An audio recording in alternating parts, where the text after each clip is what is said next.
আমার মনে হয় ফিল্ডিংটা অনেক ভুগিয়েছে বাংলাদেশকে। কথাটি সাকিব আল হাসানের। এশিয়া কাপে বাংলাদেশের পারফরমেন্স নিয়ে এক সাক্ষাৎকারে এমন মন্তব্য করেন তিনি।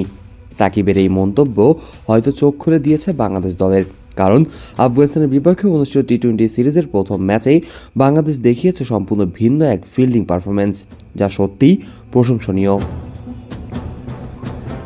এশিয়া কাপে বাংলাদেশের ব্যর্থতার অন্যতম কারণ ছিল বাজে ফিল্ডিং, সহজ ক্যাচ মিস, থ্রোয়িংয়ে ভুল এবং ফিল্ডিংয়ে মনোযোগের অভাব।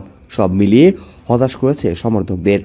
কিন্তু আফগানিস্তানের বিপক্ষে নেমে বাংলাদেশ যেন সেই সব ভুল শুধরে মাঠে ফিরেছে নতুন উদ্যমে। প্রথম টি-20 ম্যাচে প্রতিফলন স্পষ্ট। শুরু থেকেই বাংলাদেশ দল ছিল ফিল্ডিংয়ে তৎপর। প্রতিটি বলের পেছনে ছুটে গিয়েছেন ফিল্ডাররা। বাউন্ডারির কাছ থেকে ড্রাইভ দিয়ে 4 বাঁচানো, দ্রুত রান আউটের সুযোগ তৈরি করেছে বাংলাদেশ অনেকবার।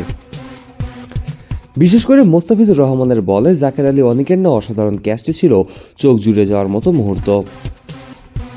ক্রিকেটে বলা হয়ে থাকে, ক্রিকেটের একজন সেরা ব্যাটসম্যান প্রতিদিন রান করে না, একজন সেরা বোলার প্রতিদিন উইকেট পান না, কিন্তু একজন ভালো ফিল্ডার প্রতিদিন আপনাকে 10 থেকে 20 রান বাঁচিয়ে দিতে পারেন। আর এই 10 থেকে 20 রানই অনেক সময় ম্যাচের ব্যবধান করে দেয়। আফগানিস্তানের বিপক্ষে বাংলাদেশের ফিল্ডিং ঠিক তেমনই ছিল, যেখানে প্রত্যেক খেলোয়াড় শতভাগ চেষ্টা করেছেন। এমনকি যেসব বল ক্যাচ হয়নি বা ফিল্ডিংয়ে ভুল হয়েছে, সেখানেও প্রচেষ্টা ছিল চোখে পড়ার মতো। বাবা, এত এনার্জি কই পাও? এই পাওয়ার চুমুকে অ্যাকশন। বাংলাদেশের ফিল্ডিং নিয়ে অতীতে বহুবার সমালোচনা হয়েছে, কিন্তু এই ম্যাচ যেন একটি পরিবর্তনের বার্তা দিল। মাঠে খেলোয়াড়রা শরীরী ভাষা, দৃষ্টিভঙ্গি এবং আত্মবিশ্বাস ছিল আলাদা এক চেহারা। হয়তো সাকিবের সেই মন্তব্যই তাদের মনে গেঁথে যায়, যা দলের সবাইকে ভাবিয়ে তুলেছে। এশিয়া কাপে পাওয়া ব্যর্থতার গ্লানি ভুলে বাংলাদেশ এখন আত্মবিশ্বাসের সাথে সামনে এগিয়ে যেতে চায়। ফিল্ডিং কোচ ও দলের ম্যানেজমেন্ট হয়তো পর্দার আড়ালে অনেক পরিশ্রম করছেন। সেই পরিশ্রমের ফল এই ম্যাচে পাওয়া গেছে।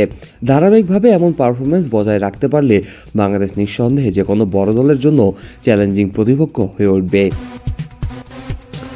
এই জয়ের মাধ্যমে বাংলাদেশের ফিল্ডিং ইউনিটের প্রতি যে সমালোচনার তীর ছোড়া হয়েছিল, তার উত্তর তারা মাঠেই দিয়েছে। তরুণ ও অভিজ্ঞতার মিশেলে গঠিত দল যেন বুঝিয়ে দিয়েছে তারা শিখছে, বদলাচ্ছে এবং উন্নতির পথে হাঁটছে। শেষ পর্যন্ত এই ম্যাচটি বাংলাদেশের জন্য শুধুমাত্র একটি জয় নয়, বরং আত্মবিশ্বাস ফিরে পাওয়ার একটি বড় উপলক্ষ। সামনের সিরিজগুলোতে যদি এমন ফিল্ডিং দেখা যায়, তাহলে বাংলাদেশের জয় শুধু ব্যাট বলের উপরে নির্ভর করবে না, বরং ফিল্ডিংও হয়ে উঠবে দলের গোপন অস্ত্র। Kazi Mohammad Arafat, on field.